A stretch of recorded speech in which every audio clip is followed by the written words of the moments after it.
Campaign 2018 is sponsored by Wisconsin Hospital Association, Wisconsin Counties Association, Wisconsin Realtors Association, Marshfield Clinic Health System, AARP Wisconsin, and Campaign 2018 partner Milwaukee Journal-Sentinel.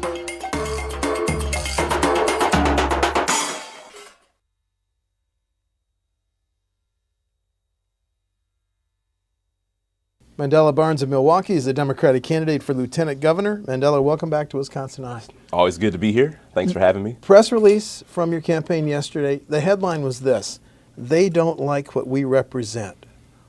Explain that to me. Well, again, it's about opportunity. It's about unity.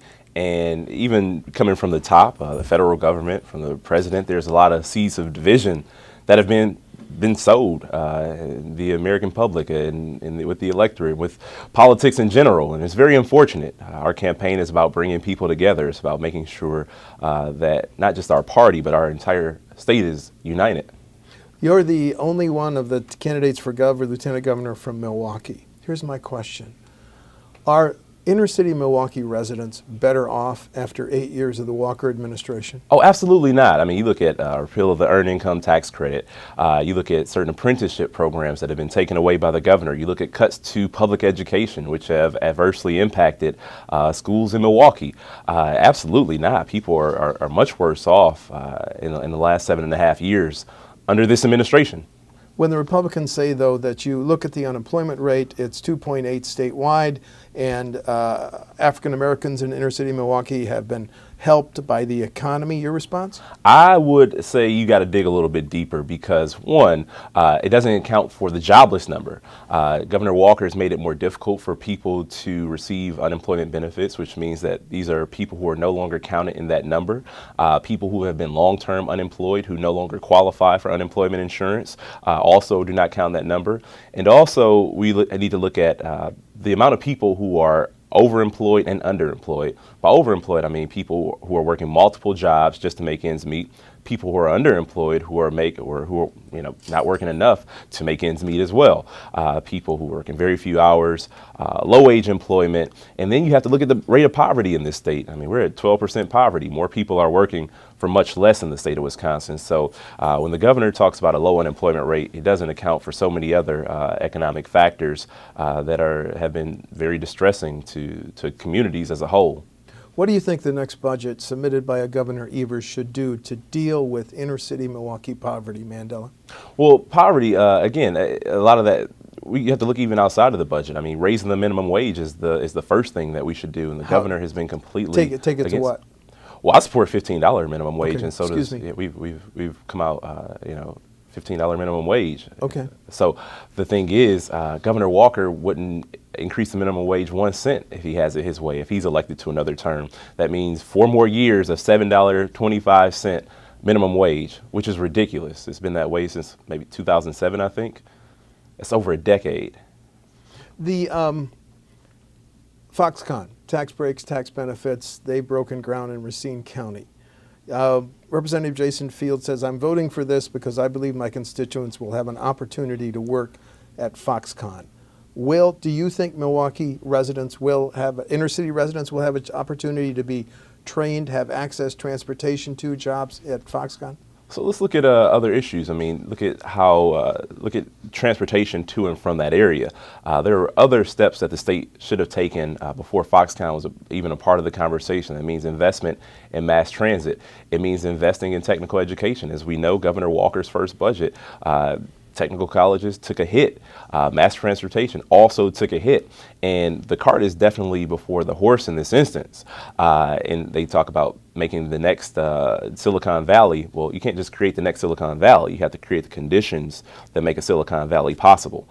So I am very hesitant to say something like that. It would be very difficult, not just for people in Milwaukee, all across the state, to benefit from a Foxconn. And we're talking about a company that's moving towards full automation also. I mean, they're not looking to hire people long term, and that's the real problem here. And, you know, when I talk about my own story, I talk about my grandfather, where he worked at A.L. Smith for over 30 years.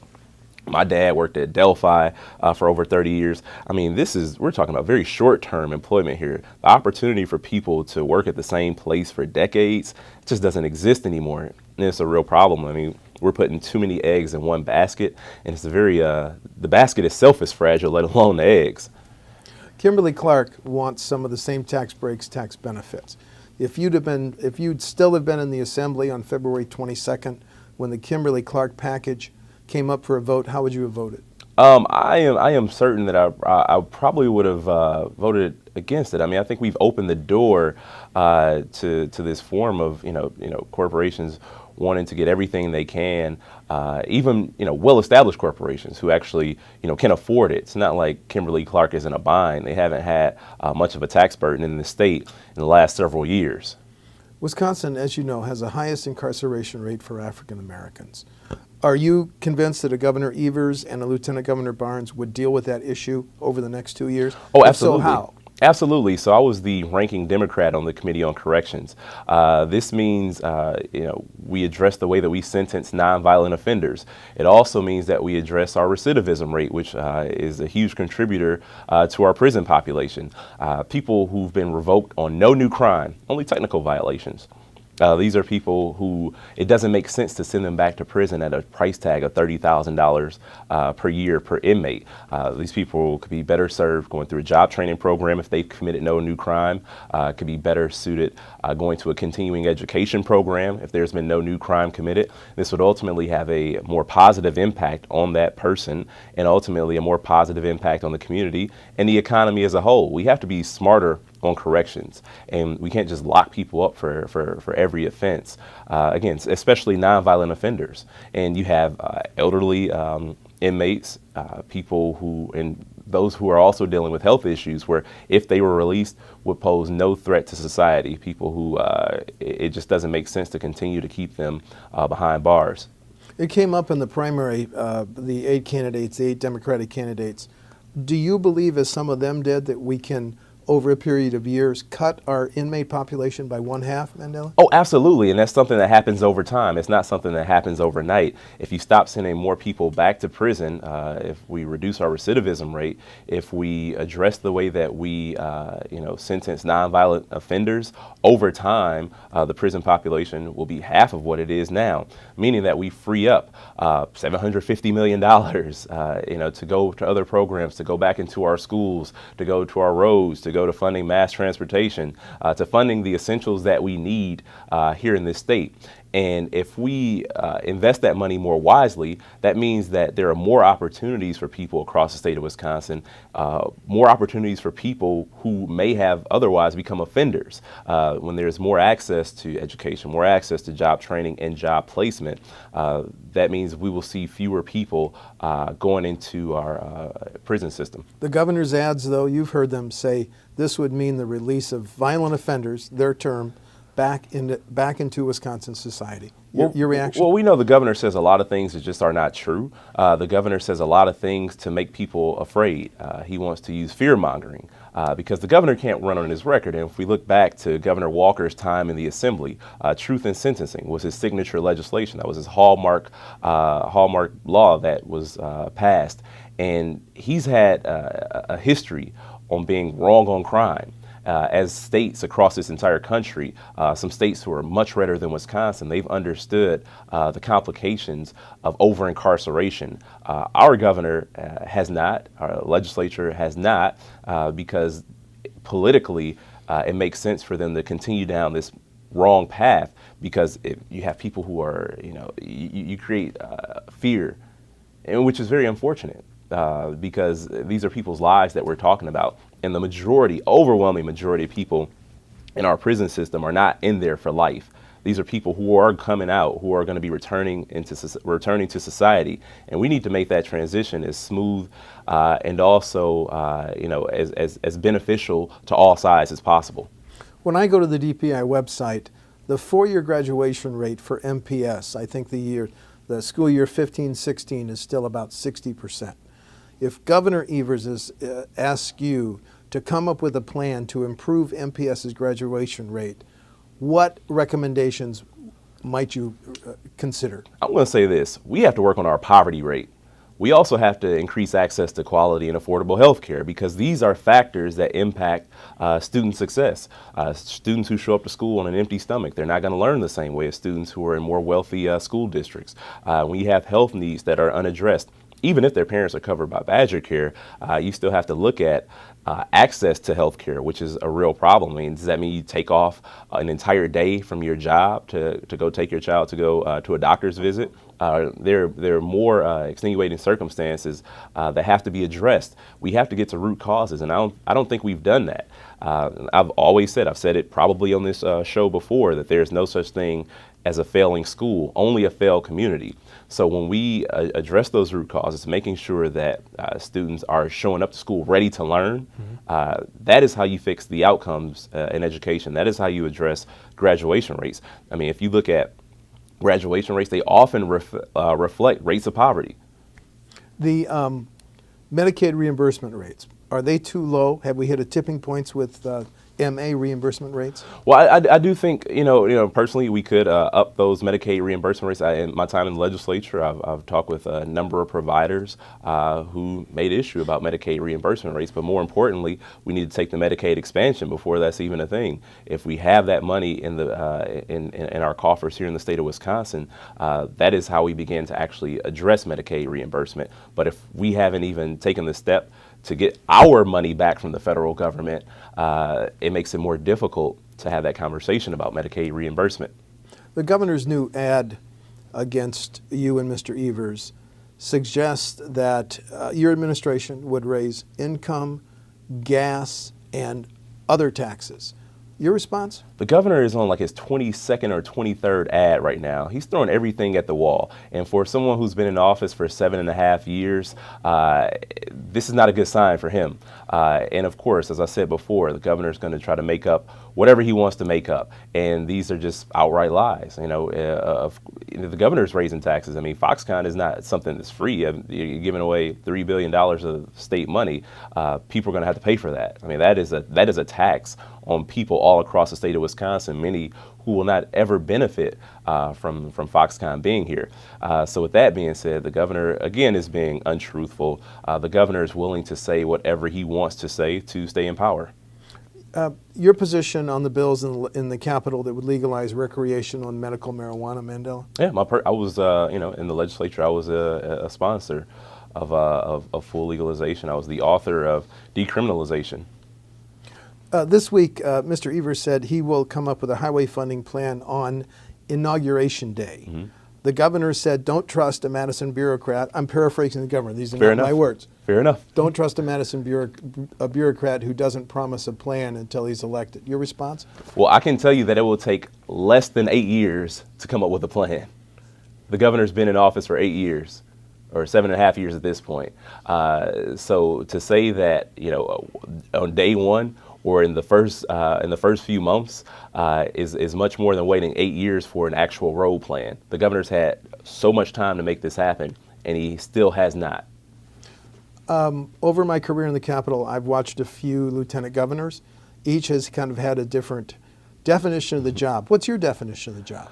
So, I've said that I looked at it as an office of innovation where we can look at, long-term sustainability of our state, making sure that we're a place that's actually attracting new talent instead of bleeding our talent. We're the 10th most moved from state in the country.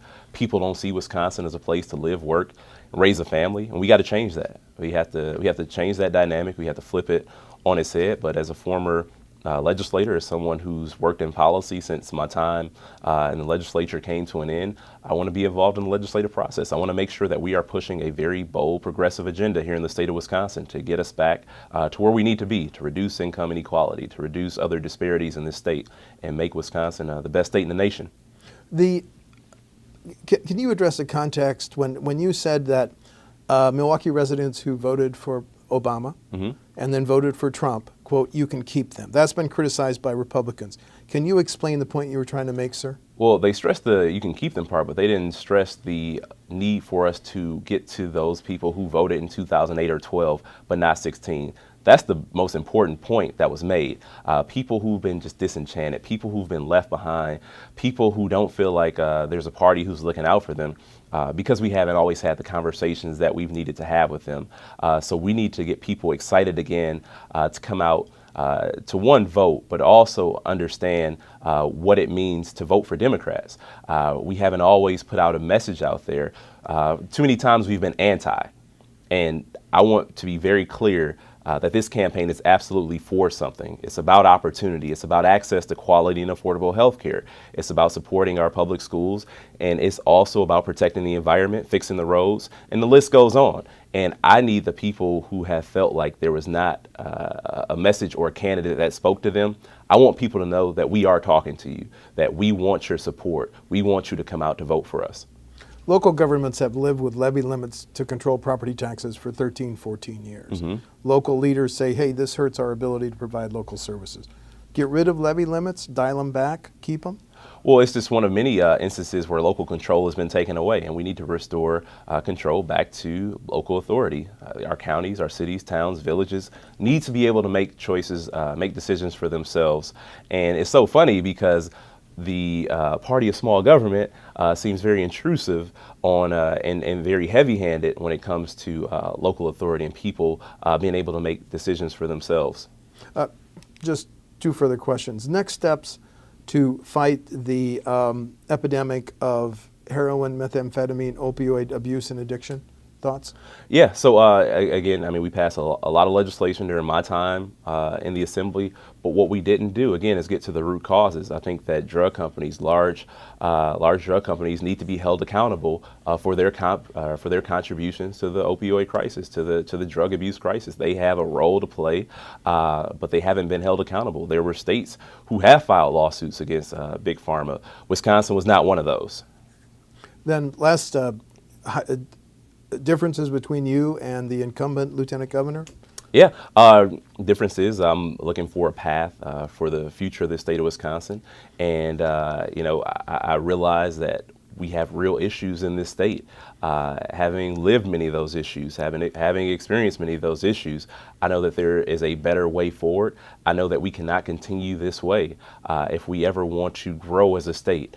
So I think it comes down to vision. Right, like you know, we see this state differently, and I think that our idea of what we can be is much different as well. Mandela Barnes of Milwaukee is a Democratic candidate for lieutenant governor. He's on a ticket with gubernatorial candidate Tony Evers. The election is November 6th. Mandela, thanks for talking to WisconsinEye. Always happy to be here. Thank you. Thank you. Campaign 2018 is sponsored by Wisconsin Hospital Association, Wisconsin Counties Association, Wisconsin Realtors Association, Marshfield Clinic Health System, AARP Wisconsin, and Campaign 2018 partner Milwaukee Journal Sentinel.